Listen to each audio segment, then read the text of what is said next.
pernah mengalami mati lampu atau yang sering telat masuk kantor? Peristiwa tadi merupakan salah satu contoh atau kejadian resiko yang siapapun bisa mengalami. Apapun bentuk resikonya, penting bagi kita untuk berupaya mengurangi kemungkinan resiko yang berdampak pada diri kita maupun pada organisasi. Mari kita tingkatkan sadar resiko untuk diri kita yang lebih baik. Masa depan perbankan Islam dalam menghadapi berbagai perkembangan baik teknologi maupun informasi akan sangat bergantung dan ditentukan oleh kemampuan manajemen dalam mengelola segala risiko yang timbul. Perkembangan teknologi dan informasi yang semakin canggih mengharuskan perbankan syariah untuk menyesuaikan diri dengan bank konvensional sebagai pesaing langsungnya dan sudah lama berhadapan dengan segala macam resiko dan lebih dahulu dalam perkembangan dalam berbagai aspek. Risiko yang dihadapi oleh bank syariah lebih unik dan lebih bervariasi dibandingkan dengan bank pesaingnya yaitu bank konvensional. Sehingga manajemen bank syariah dituntut untuk mempunyai strategi dan teknik yang lebih dalam mitigasi risiko dan strategi manajemen dalam menghadapi pasar secara langsung. Risiko yang dihadapi oleh bank syariah tidak hanya risiko-risiko tradisional saja, seperti risiko pasar, risiko kredit, dan risiko operasional dan risiko likuiditas. Tetapi bank syariah juga menghadapi risiko lain seperti risiko kepatuhan syariah, risiko pembiayaan, risiko imbal hasil, risiko investasi, dan lain sebagainya. Para banker syariah yang semakin meningkat baik kualitas maupun kuantitasnya diharapkan mampu untuk menempatkan pengelolaan dana ke sektor-sektor pembiayaan dan jasa yang sesuai dengan syariah dan juga sektor yang mempunyai rasio risiko terhadap kemungkinan imbal hasil yang terbaik. Para pelaku syariah ini diharapkan tidak hanya menguasai teknik manajemen risiko tradisional saja, tetapi juga mampu mengatasi dan meminimalisir risiko-risiko yang dihadapi oleh perbankan syariah yang lebih kompleks. Besarnya tantangan yang dihadapi oleh bank syariah akan mampu dihadapi dan menjadikan kondisi bank syariah dalam keadaan stabil apabila semua pelaku bank syariah ini tetap berada pada karakteristik dasar bank syariah, yaitu menjalankan segala transaksi sesuai dengan ketentuan akad syariah Islam. Kondisi ini dikarenakan resiko kerugian pada sisi aset atau pembiayaan akan langsung diserap dengan pembagian risiko pada sisi liabilitas atau penghimpunan dana.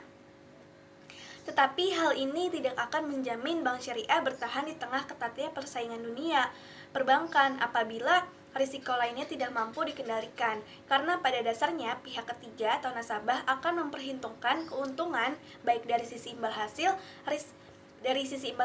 risiko maupun teknologi yang disediakan oleh bank syariah. Apabila semua risiko tidak dapat dikendalikan oleh bank syariah dengan baik, maka tidak menutup kemungkinan nasabah akan mencari alternatif investasi yang lainnya, baik investasi di bank konvensional maupun investasi dalam bentuk lainnya.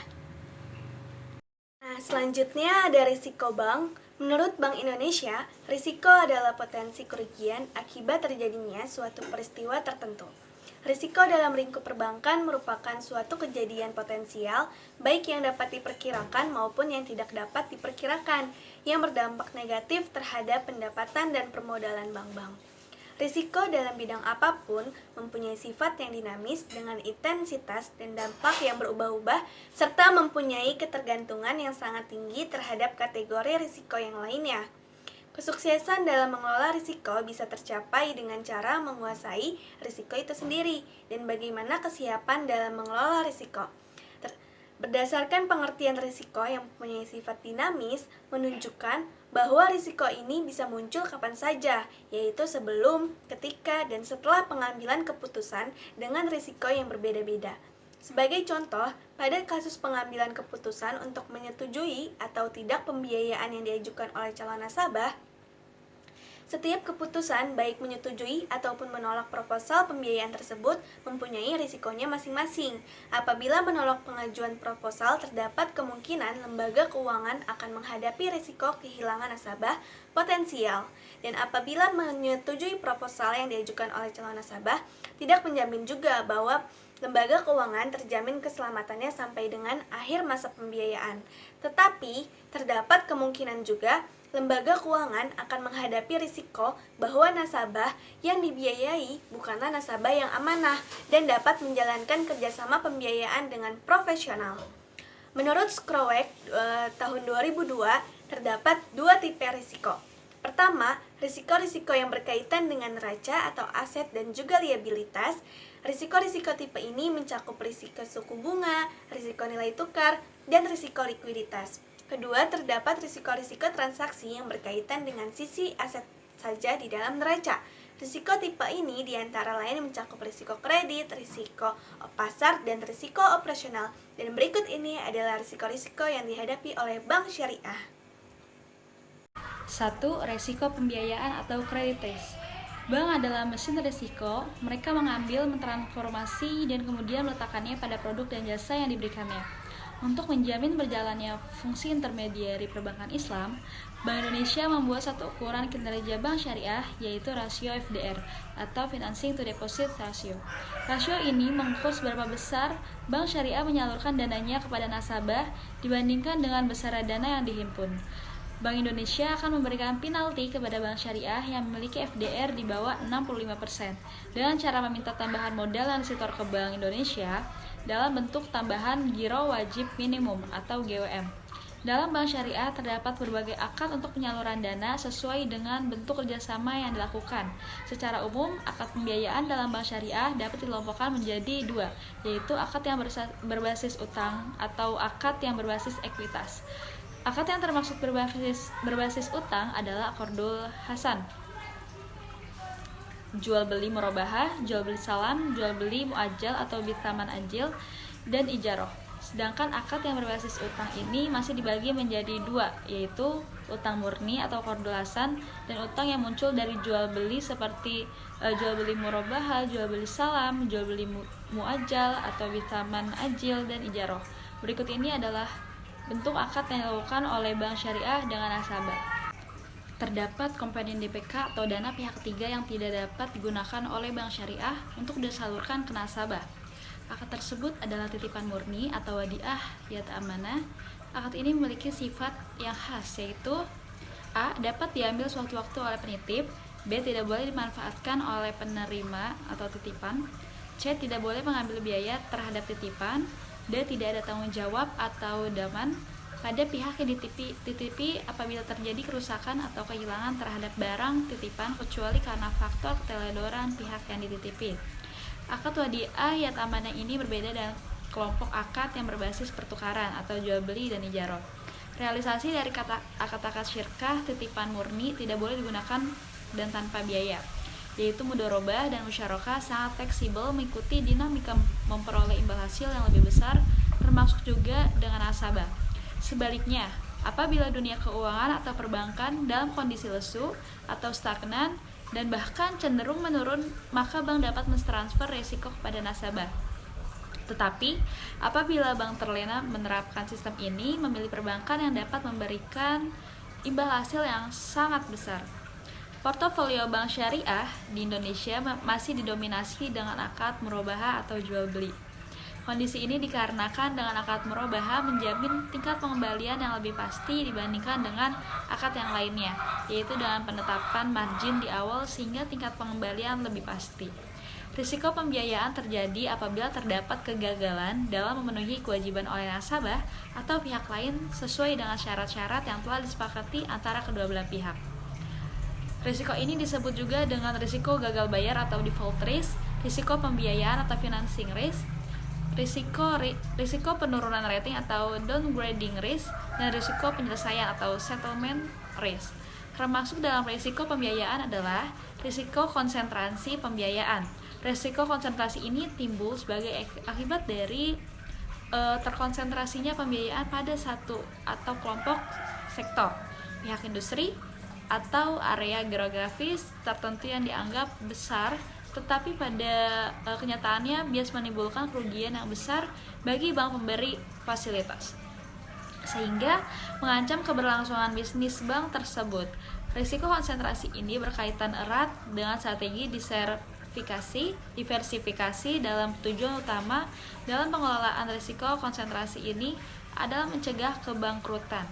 Kondisi ini bisa muncul akibat pertama, terdapatnya debitur dengan komposisi pembiayaan yang sangat besar, misalnya total pembiayaan mencapai 30% dari total portofolio.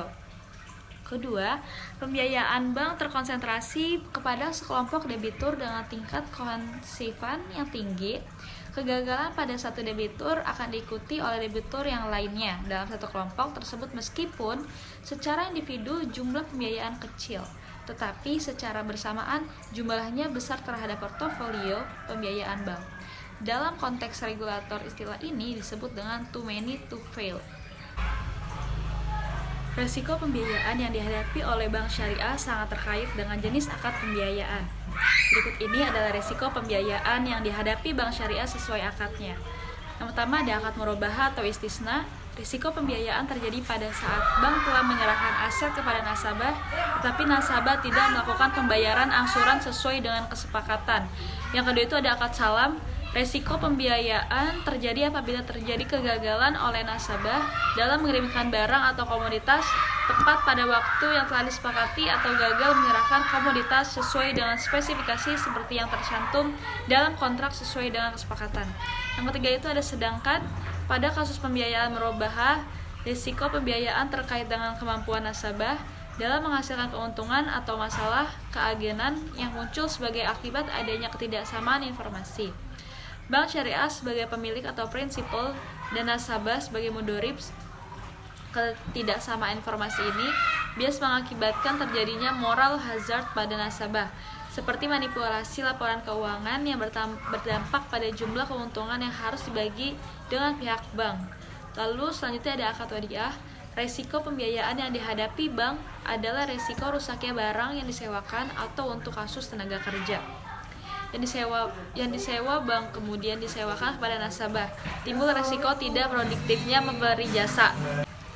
2. Resiko pasar atau market risk. Resiko pasar adalah resiko kerugian yang dapat dialami bank melalui portofolio yang dimilikinya sebagai akibat pergerakan harga pasar yang tidak menguntungkan. Harga pasar yang dimaksud adalah resiko komoditas, resiko ekuitas, dan nilai tukar atau foreign exchange rate. Satu-satunya resiko pasar yang dihadapi oleh bank konvensional tetapi tidak dihadapi oleh bank syariah secara langsung adalah resiko tingkat suku bunga. Meskipun bank syariah tidak ada kaitannya dengan tingkat suku bunga, tetapi mayoritas nasabah bank syariah di Indonesia bukanlah nasabah yang loyal tetapi didominasi dengan nasabah yang rasional. Sehingga apabila tingkat imbal hasil yang diberikan oleh bank syariah lebih kecil, sedangkan margin pembiayaan lebih mahal apabila dibandingkan dengan kompetitornya atau bank konvensional, maka tidak menutup kemungkinan nasabah akan berpindah ke bank lainnya. Kondisi ini akan berpengaruh terhadap tingkat likuiditas bank syariah. Risiko pasar hanya akan muncul apabila bank memegang aset, tetapi tidak untuk dipegang sampai dengan jatuh tempo, melainkan untuk dijual kembali. Risiko nilai tukar terjadi apabila aset bank dinilai dalam satuan mata uang asing. Apabila turunnya aset disebabkan murni karena faktor turunnya harga di pasar, maka dikelompokkan ke dalam resiko komoditas untuk aset non-keuangan dan risiko ekuitas untuk pemilikan saham dan suku. Ketiga, resiko pasar di atas dalam dunia perbankan tidak hanya dialami oleh bank syariah saja, melainkan juga bank konvensional. Tetapi karena keunikan karakteristik bank syariah, sehingga dalam kenyataannya risiko pasar yang dihadapi berbeda dengan bank konvensional. Risiko yang seringkali muncul yang dihadapi bank syariah dalam pemberian pembiayaan misalnya: 1. Risiko markup pada akad murabahah. 2. Risiko harga pada akad salam akibat terjadinya perubahan harga komoditas selama periode waktu antara akad dengan penyerahan komoditas. 3. Risiko nilai aset yang disewakan pada transaksi ijaroh akibat berkurangnya nilai aset yang disewakan pada akhir kontrak sewa. 4. Resiko nilai tukar pada penangguhan kontrak perdagangan yang transaksinya berdasarkan mata uang asing. 5. Resiko perdagangan sekuritas akibat perubahan harga saham atau sukuk, di mana bank syariah menginvestasikan sejumlah dananya pada sektor tersebut. Oke, selanjutnya adalah risiko likuiditas. Likuiditas secara umum dapat didefinisikan sebagai kemampuan bank untuk dapat memenuhi kebutuhan dana.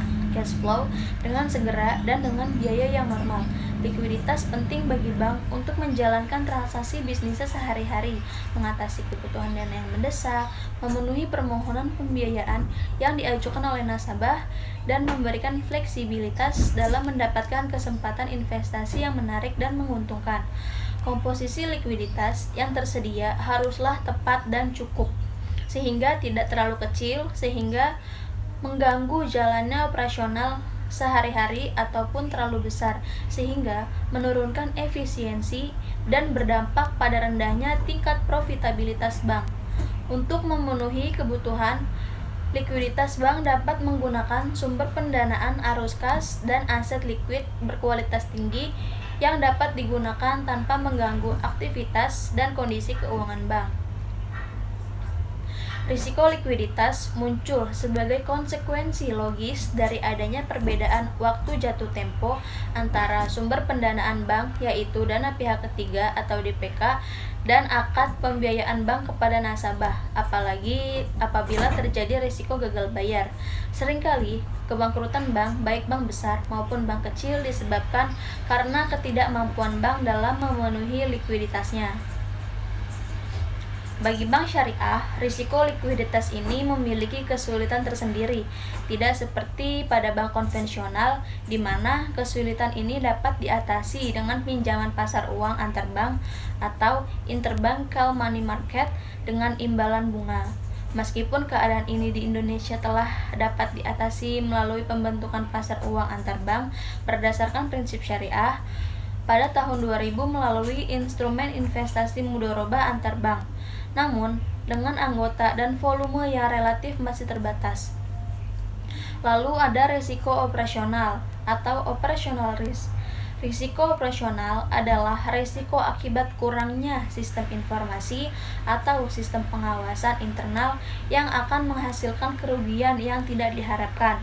Risiko ini mencakup kesalahan manusia atau human error, kegagalan sistem, dan ketidakcukupan prosedur dan kontrol yang akan berpengaruh pada operasional bank dan atau adanya kejadian-kejadian eksternal yang berakibat pada operasional bank.